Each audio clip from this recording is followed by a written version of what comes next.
PSG cette année, une mission remporter la Ligue des Champions. Victoire de patron aujourd'hui 4-0 face à l'Atalanta. Ils ont rendu l'Atalanta comme une équipe banale. C'est une dinguerie internationale. Kvaratskhelia, voilà, il est trop fort. Je sais pas, mais il dégage un truc, il dégage une puissance. En fait, c'est une bête, c'est un monstre. Les éliminations qu'il arrive à faire, éliminer les joueurs assez facilement, ensuite enclencher une frappe de manière puissante, c'est trop fort. Et quand j'entends certains le sous-côté, ne pas le mettre parmi les meilleurs ailiers au monde, je trouve ça lunaire. Sachant sa contribution aussi défensive, n'oublions pas ça, c'est ce qui est très important dans le football moderne. Ensuite, on a Marquinhos qui a pris ses responsabilités, qui a guidé le Paris Saint-Germain grâce à son premier but. Je vous dis un truc, et prenez ça en compte, pour moi, il va réaliser l'une de ses meilleures saisons all-time. C'est moi qui vous le dis. Là, il a la confiance, il a plus le doute de Ligue des Champions, tout ça. Il va tous fusiller, parce qu'il est énormément sous-coté, Marquinhos. Ensuite, on a des joueurs comme Mendes qui ont tout simplement prouvé que ils sont les meilleurs à leur poste. Il élimine plusieurs joueurs et après, il arrive à marquer le but subtilement. Franchement, il n'y a rien à dire, le Paris Saint-Germain est pour moi le favori pour pouvoir remporter encore cette édition de la Ligue des Champions. Et ils en sont capables. En bien. Yamal. Est-ce que tu es prêt?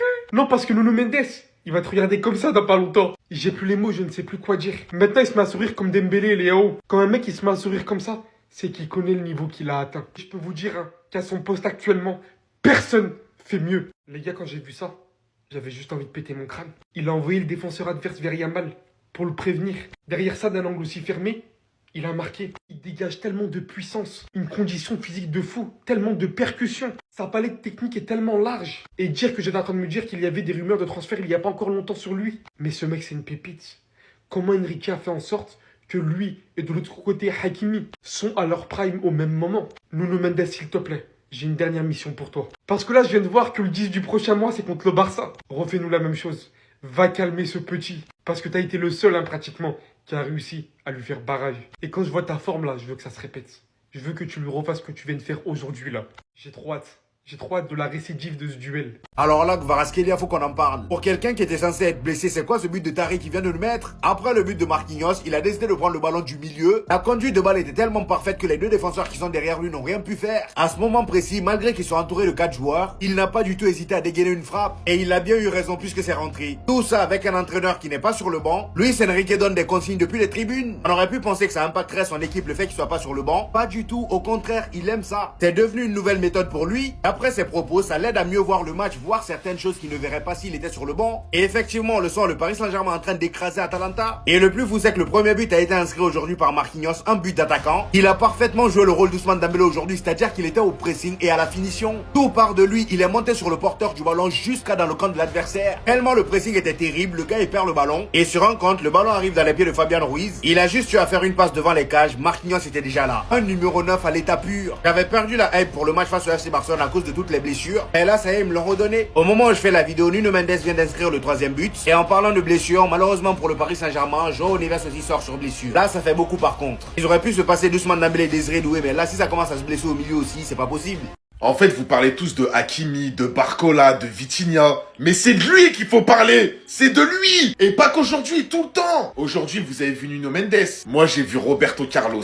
Les gars, j'ai vu Roberto Carlos. Waouh. Quelle prestation de ce joueur. Déjà, venons, on parle de son but. À quel moment tu fais ça, Nuno? À quel moment? Il a mis un but d'ailier. Il a mis un but d'attaquant. Il prend la balle ici, il y a le défenseur sur lui. Crochet. Va là-bas. Le défenseur, il a glissé. Il s'oriente directement avec son pied gauche. Le défenseur là, il arrive même pas à le toucher physiquement, tellement c'est un monstre. Directement, il se met sur son pied gauche, il frappe, ça fait but. Non, franchement les gars, en vrai, le PSG, vous vous rendez pas compte en fait que cette équipe, elle tourne grâce à 2 joueurs, Hakimi et Nuno Mendes. Voilà la vraie pièce du PSG. Ces 2 joueurs, ils sont infatigables et ils sont injouables. Ma parole que c'est trop. Déjà la saison dernière, on a tous vu l'apport offensif et défensif des deux sur le collectif du PSG. Mais là, cette année, en fait, on prend les mêmes et on recommence. On recommence. Le PSG va encore être très difficile à battre. Grâce à qui? Grâce à Nuno Mendes et Hakimi. Et en plus de ça, tu rajoutes Vitinha, tu rajoutes João Neves, Barcola. Bon, ce soir, Barcola, il a pas été en réussite. Tu rajoutes Dembélé, Désiré Doué, Pacho, Marquinhos. Non, franchement, les gars, ça va être chaud de les battre. Tous les matchs ça pète. Et personne aurait pu gérer ça aussi facilement. Après la longue liste de blessures que possède le PSG, cette fois-ci c'est à João Neves de s'ajouter. Visiblement touché aux ischio-jambiers. Et on va pas se mentir que beaucoup d'équipes auraient déjà flanché. Pourtant le Paris Saint-Germain remporte ce match 4-0 aujourd'hui contre l'Atalanta. Grâce à qui je dirais? le meilleur entraîneur actuellement. Luis Enrique qui a récidivé, hein, qui a regardé encore une fois la première mi-temps du PSG du haut des tribunes, vous rappelant qu'il opte pour cela depuis très peu, qu'il arrive à avoir une meilleure vision de tout ça et mieux consigner ses joueurs. Et pour l'instant, on peut très bien voir que ça porte ses fruits. Le Paris Saint-Germain possède depuis un petit moment son joueur phare lors des grands matchs, Kvaratskhelia, qui leur rappelle tous d'ailleurs un petit peu, je pense, Di Maria. Le mec s'est littéralement envoyé que des bangers. Nuno Mendes, hein, beaucoup trop explosif, je n'ai tout simplement plus les mots en fait pour le décrire. Son but était carrément sous le choc, sur tout ce qu'il a infligé aux défenseurs. Gonzalo Garcia qui fait son travail de neuf, qui plante toujours son petit but quand il rentre. De l'autre côté, Marquinhos qui se transforme littéralement en numéro 9 pour quelques minutes de jeu, qui devient quand même par la même occasion le 21e meilleur buteur de l'histoire du PSG, qu'on s'en rende compte. Le milieu de terrain comme d'habitude, et tout ça, ça passe bien évidemment par une excellente gestion de ce mec, sans qui rien de tout ça aurait été possible. La manière dont il nous fait ressentir qu'aucun de ses tauliers sont blessés actuellement, c'est tout simplement destructeur. Non mais les gars, il y a des humains qui sont allés dormir alors qu'on vient d'assister à la plus grande fessée les gars que Atalanta vient de subir. Pour couronner le tout les gars, on commence de la meilleure des manières en finissant premier du tableau. Mais en fait tu te dis ça, tu te dis non mais c'est normal, c'est qu'un match. Les gars, ça annonce déjà la couleur. Est-ce que j'ai besoin de parler de Kvaratskhelia les gars? Le gars en LDC, il vient de montrer comment en fait c'est un mec des grands moments. Oh il est lent, yeah, il veut pas donner. Mais là, il a réveillé le démon. Est-ce que j'ai vraiment besoin de présenter ce type? Les gars, Nuno Mendes avec Hakimi, c'est les meilleurs latéraux au monde.